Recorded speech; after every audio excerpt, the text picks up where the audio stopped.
지금 아시아에서는 우리가 생각하는 것보다 훨씬 거대한 변화가 이미 시작되었으며, 홍콩은 아시아 최초로 비트코인과 이더리움 현물 ETF를 상장시키고, 일본은 세계 최고 수준의 보수적 규제를 갖고 있음에도 불구하고 비트코인 과세를 대폭 완화하고 현물 ETF 도입을 논의하며 금융시장 혁신을 적극적으로 준비하고 있고, 싱가포르는 디지털 자산을 제도권 금융으로 끌어들이기 위한 강력한 관리 감독 프레임을 완성하면서 글로벌 자본을 빨아들이고 있습니다.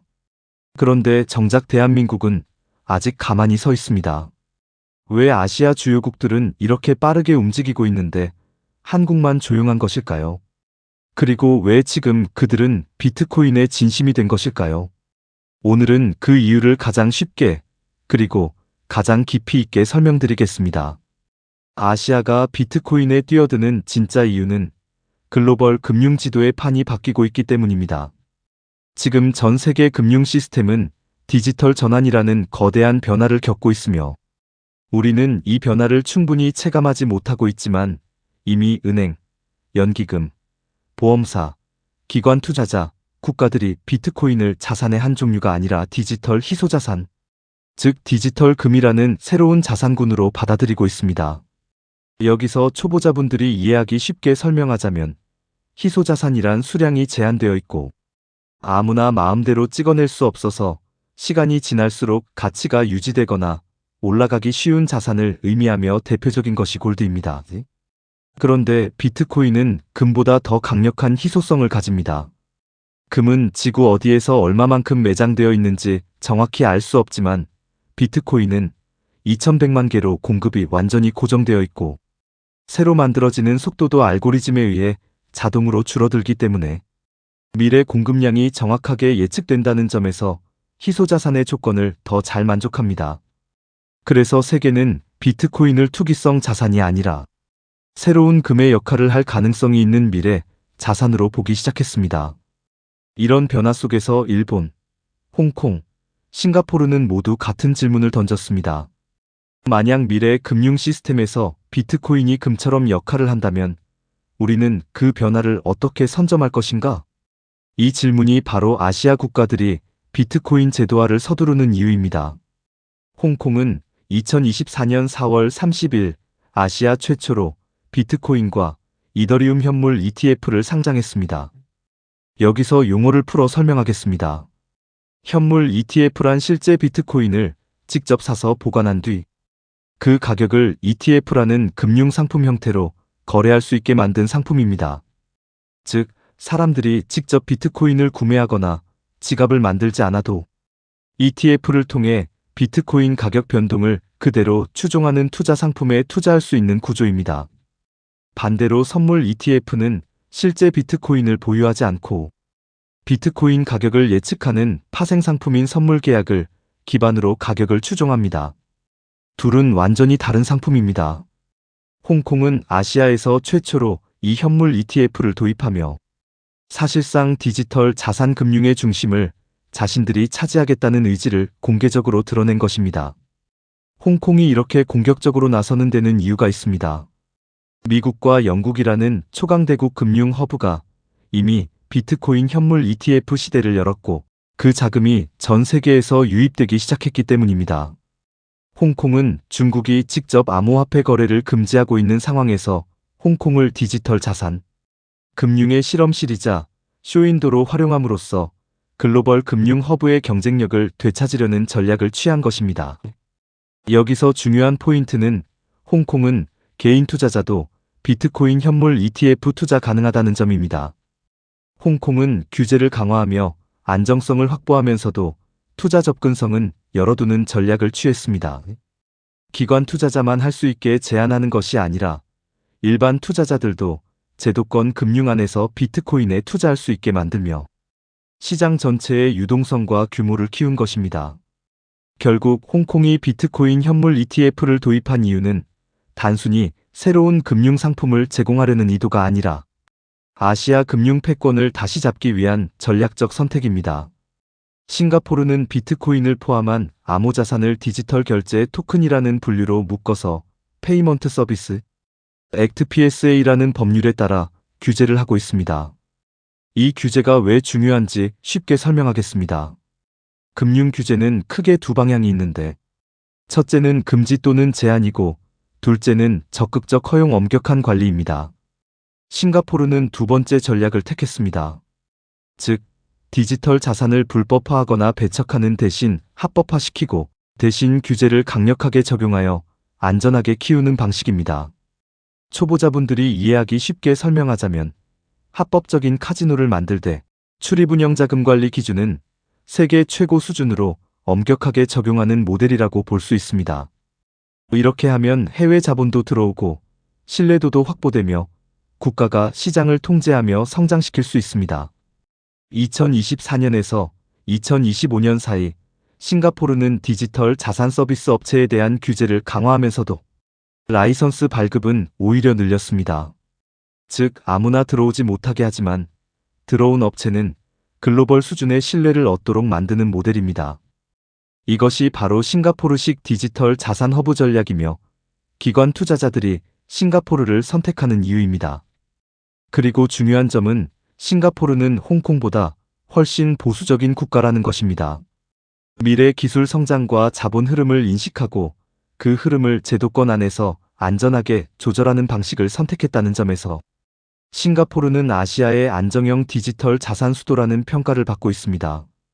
일본 또한 아시아에서 가장 보수적인 금융 규제를 갖고 있으며 암호자산 관련 제도도 매우 엄격합니다. 그러나 2024년에서 2025년 동안 일본이 보여준 변화는 매우 의미가 큽니다. 첫째, 일본 금융청 FSA는 암호자산을 제도권 금융상품으로 포함시키는 규정 개혁을 진행하고 있으며 내부자 거래 인사이더 트레이딩을 포함한 시장 규제까지 암호자산에 적용하는 방안을 마련했습니다. 이는 암호자산을 투기가 아니라 제도권 금융으로 포함시키겠다는 강력한 신호입니다. 둘째, 일본에서는 비트코인에 대한 세금 개편 논의가 활발하게 이루어지고 있습니다. 현재 일본은 암호자산 관련 세율이 매우 높지만 이를 주식처럼 20% 단일세율로 낮추는 방안이 논의되고 있으며 만약 이 개혁이 통과된다면 일본은 단숨에 아시아 최대 디지털 자산 투자 시장으로 성장할 가능성이 있습니다. 셋째, 일본은 현물 비트코인 ETF 도입을 매우 진지하게 검토하고 있습니다. 일본이 ETF를 도입하는 순간 영향력은 홍콩보다 훨씬 큽니다. 왜냐하면 일본은 세계 최대 금융기관들이 몰려있는 시장이며 개인 투자자 자산도 매우 크기 때문입니다. 즉, 일본이 움직이면 그 파급력은 아시아 전체를 뒤흔드는 수준입니다. 결국 일본은 느리지만 한번 방향을 바꾸면 깊이 있게 추진하는 나라입니다. 일본의 암호자산 제도 진입은 단순 금융상품 확대가 아니라 일본 경제의 장기 정체, 엔저, 인구 감소 등 구조적 문제를 해결하기 위한 새로운 성장 전략의 일부라고 볼 수 있습니다. 이제 우리는 각 나라별로 왜 비트코인과 디지털 자산 규제를 이렇게 빠르게 정비하는지 살펴봤으며 지금부터는 그 세 나라가 서로 다른 방식으로 움직이고 있음에도 불구하고 결국 같은 목표를 향해 달리고 있다는 사실을 이해해야 하며 이 목표를 한 문장으로 요약하면 바로 이것입니다. 미래 금융 중심국 자리를 차지하는 것입니다. 지금 전 세계 금융시장에서 가장 중요한 변화는 자산의 디지털화입니다. 초보자분들을 위해 설명하자면 디지털 자산이란 단순히 비트코인 같은 암호화폐만을 의미하는 것이 아니라 전통 자산인 채권, 부동산, 예금, 주식까지 블록체인이라는 새로운 기술 위에서 디지털 형태로 바뀌어 거래될 수 있는 모든 자산을 의미하며 이것을 전문 용어로 토큰화라고 부릅니다. 그런데 이 토큰화 시장은 앞으로 2030년까지 최소 수십조 달러 규모로 성장할 것이라는 세계 금융기관들의 전망이 나오고 있으며 이를 관장하는 국가가 결국 미래 금융 패권의 중요한 일부를 차지하게 됩니다. 이 지점에서 일본, 홍콩, 싱가포르가 같은 목표를 공유하게 됩니다. 홍콩은 규제를 하되 시장을 키우자는 전략을 택해 6개의 라이선스 거래소를 만들고 현물 ETF까지 상장하며 아시아 금융의 중심이라는 타이틀을 다시 되찾으려 하고 있고 싱가포르는 규제를 강하게 하지만 그 규제 안에서 세계 최고 신뢰도를 가진 시장을 만들자는 전략을 택하며 기관 자본을 빨아들이고 있으며, 일본은 우리는 느려도 좋다. 하지만 제도권 금융 전체가 가상자산 시대를 수용할 준비를 끝내놓겠다는 전략을 택하고 있습니다. 이 셋은 서로 정반대의 길을 가는 것처럼 보이지만 실제로는 모두 같은 방향을 향해 달리고 있으며, 그 방향은 바로 비트코인과 디지털 자산을 중심으로 한 새로운 금융 질서에서 선두를 차지하는 것입니다. 그렇다면 왜 아시아에서 이런 경쟁이 특히 치열할까요? 그 이유는 두 가지입니다. 첫째, 아시아는 세계에서 가장 빠르게 성장하는 자본시장이며 수많은 개인 투자자와 기관 투자자, 기술 기업들이 몰려있는 시장이기 때문입니다. 둘째, 아시아 국가들은 미국과 유럽의 금융 규제를 그대로 따라갈 수 없기 때문에 스스로 새로운 규제 모델을 만들어 글로벌 경쟁에서 우위를 확보하려는 전략을 취해야 합니다. 즉, 미국이 먼저 시작한 비트코인 현물 ETF 흐름을 아시아가 따라가는 것이 아니라 아시아는 미국과 다른 방식으로 자신만의 규제 모델을 만들어야 하며, 일본, 홍콩, 싱가포르가 바로 그 경쟁을 벌이고 있는 것입니다. 이 경쟁의 핵심은 결국 한 가지 질문으로 귀결됩니다. 앞으로 돈은 어디서 만들어지고 어디서 흘러갈 것인가? 미래 금융에서 돈은 점점 더 디지털 방식으로 움직이고 블록체인 기반 금융 상품이 늘어나고 해외 자본이 국경을 넘어서 자유롭게 이동하는 시대가 오고 있으며, 이 흐름에서 비트코인은 단순한 투자 자산이 아니라 자본 유입을 끌어오는 자석과 같은 역할을 할 수 있습니다.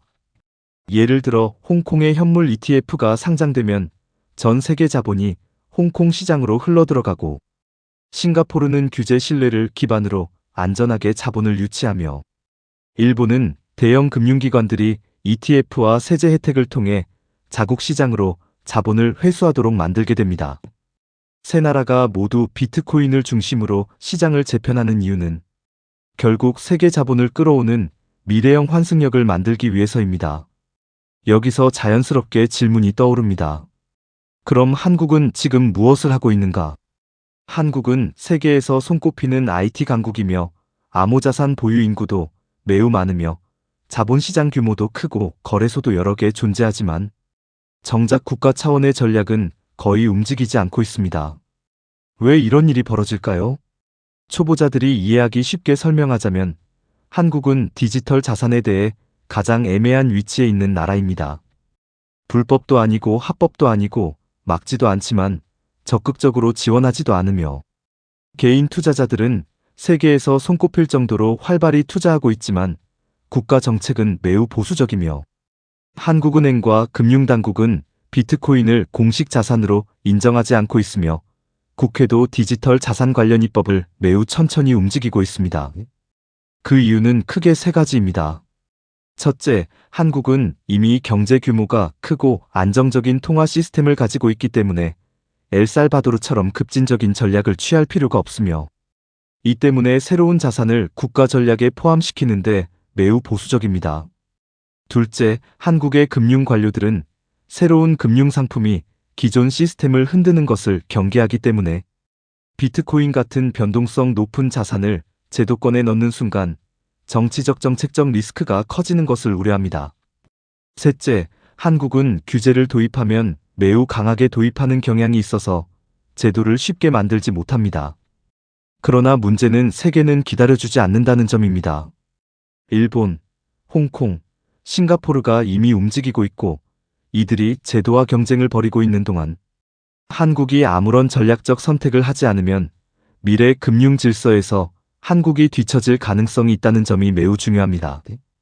예를 들어 일본이 현물 ETF를 도입하고 세금을 완화하면 일본 자본시장은 다시 활력을 얻을 것이고, 일본 기업들은 디지털 자산을 활용한 새로운 금융 상품을 개발할 수 있게 되며, 홍콩은 글로벌 ETF 자금을 빨아들이면서 금융 허브로서의 위치를 강화할 것이고, 싱가포르는 기관 자본을 지속적으로 흡수하여 신뢰 기반의 금융 허브로 자리 잡을 것입니다.